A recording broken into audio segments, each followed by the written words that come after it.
Hello, it's me, Pip Critton, and I'm doing a microphone test for teen filmmakers. I'm sat here in my lounge at home, and I've got three cameras on me. So I've got an A camera, which is the tight shot, the B camera, which will show above my head here some of the microphones, and then right at the back we've got another camera which is recording everything that's happening, hopefully.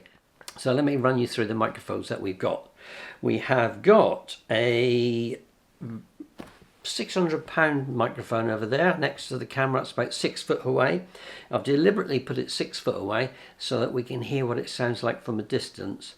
And then I've got clipped onto me here on a radio channel, I've got a Sennheiser ME2 microphone. About a foot away overhead here we've got this little cheapy T-Bone microphone, which is about 40 quid to buy that one. We've also got a Rode M3. That one needs phantom power supply, and that one's worth about 90 quid. This one here is a Sony short rifle mic, an EMV NV1. That's about a foot away. That also needs phantom power supply. And there's also on the floor down there, about 3 foot away from me, exactly the same microphone. So we can compare this microphone with that microphone to see what the difference in sound is, just placing them at different distances from you. I've also got on the B camera, that's just recording the sound straight onto the camera. And the A camera has got this little 40 quid microphone fed into it so that we can hear what that sounds like. So that's explained the mics. So there's 2 being recorded on cameras, 6 mics going into this Zoom H6, and they're all set as close as the levels I can get them as possible. Some of them are ramped up really high because they just haven't got the gain in them.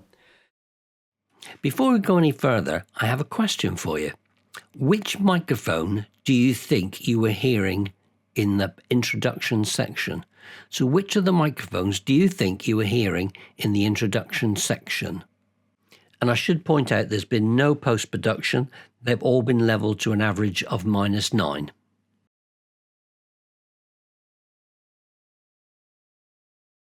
What you were actually listening to was the cheapest microphone of all.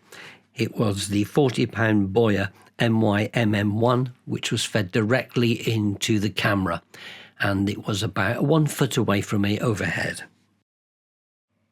Let's remind ourselves what that sounded like, and then I'm going to play the sound from a duplicate camera. Both cameras are exactly the same, but the second time it will be just the sound as recorded by the camera. There's a famous seaside place called Blackpool, and it's noted for fresh air and fun.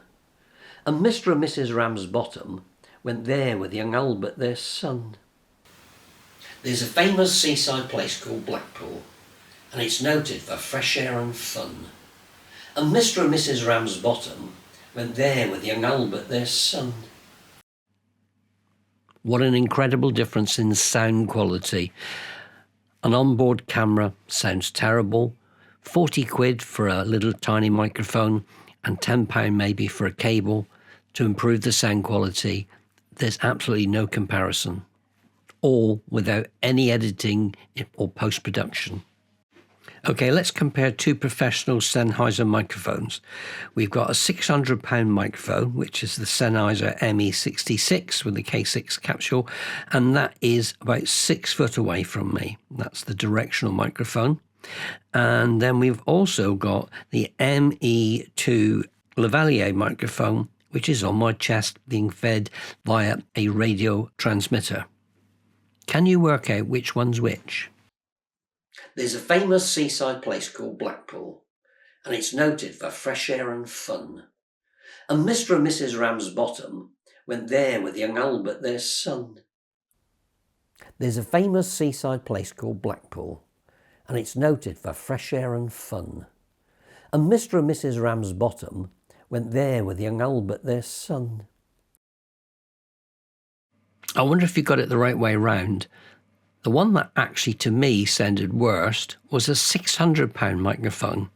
What I did do is I didn't point it exactly where it should have been pointed, and we picked up a lot of room reverb in it.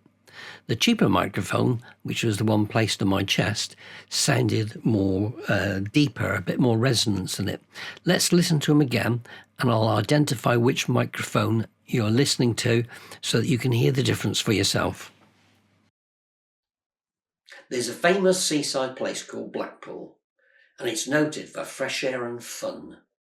And Mr. and Mrs. Ramsbottom went there with young Albert, their son. There's a famous seaside place called Blackpool, and it's noted for fresh air and fun. And Mr. and Mrs. Ramsbottom went there with young Albert, their son.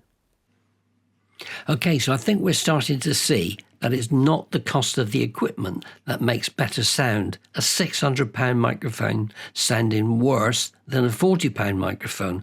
It's where you place the microphone, which is perhaps a lot more important. Okay, now we're going to compare a microphone placed in two different locations, and they're two identical microphones. It's a Sony EMV NV1, and they're short rifle microphones, professional microphones.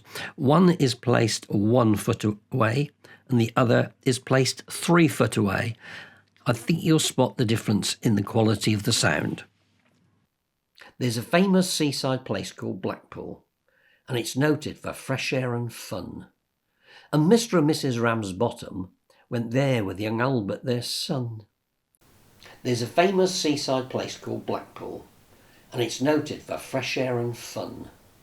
And Mr. and Mrs. Ramsbottom went there with young Albert, their son. So hopefully we've heard the difference there between a microphone 1 foot away and 3 foot away. So getting it that little bit closer makes so much more difference than the cost of the microphone. There's two more overhead microphones to listen to. That's a £40 microphone and a £90 microphone. Let's see if there's any real difference between the two. There's a famous seaside place called Blackpool, and it's noted for fresh air and fun. And Mr. and Mrs. Ramsbottom went there with young Albert, their son. There's a famous seaside place called Blackpool, and it's noted for fresh air and fun. And Mr. and Mrs. Ramsbottom went there with young Albert, their son. By way of a recap and reminder, let's just compare again the best with the worst. There's a famous seaside place called Blackpool, and it's noted for fresh air and fun. And Mr. and Mrs. Ramsbottom went there with young Albert, their son. There's a famous seaside place called Blackpool, and it's noted for fresh air and fun. And Mr. and Mrs. Ramsbottom went there with young Albert, their son. Throughout this presentation, the narration voice, where you just see the caption on screen now, has been recorded with a large diaphragm studio microphone, and I'm talking about 8 inches away from it. Hopefully this demonstration will show that a cheap microphone placed well will always sound better than an expensive microphone placed badly. Thank you for your time.